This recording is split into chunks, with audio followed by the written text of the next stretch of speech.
The topic of clean transportation is on the rise. From electric vehicles, sustainable fuel methods, and even riding one's bike, solutions vary.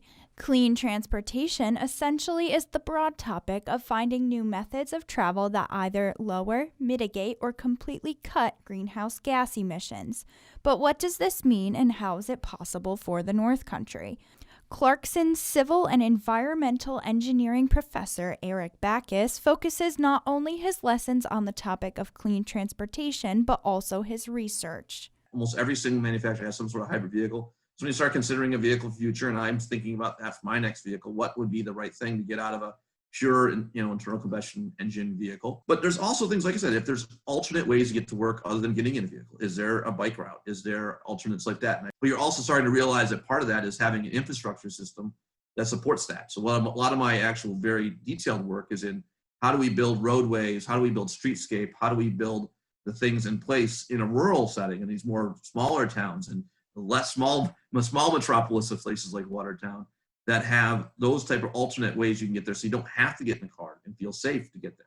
And how can we have that? And it's really important now, especially in the midst of COVID-19, where getting outside and getting fresh air is really important, right? That's a really important part of what we're trying to do from a health perspective.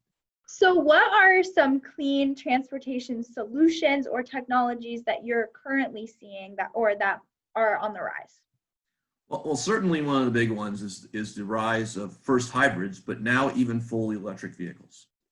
That's pretty amazing, right? That you could have a fully electric vehicle that has no greenhouse gas emissions directly while it's being operated. Now, granted, there may be greenhouse gas emissions from producing that electricity. In New York State, we're blessed actually with a grid that's very low in that in terms of the greenhouse gas emissions.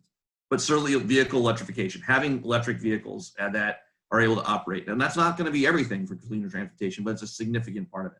And then, of course, as I call it, active transportation. The idea of going back and forth to work or go to places you need to go for pleasure by getting on a bike or walking there or running there and having the infrastructure that supports that.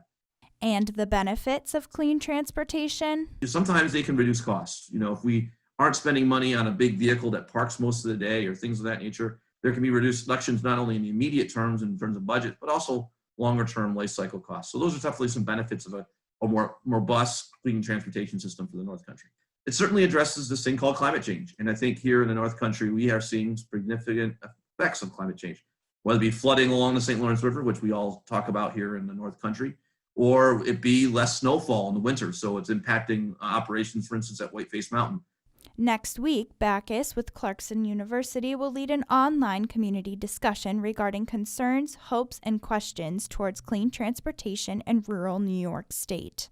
Whether it's electric vehicles, electric tractors, or even cross-country skis, Backus reinforces that clean transportation is on the rise in the North Country.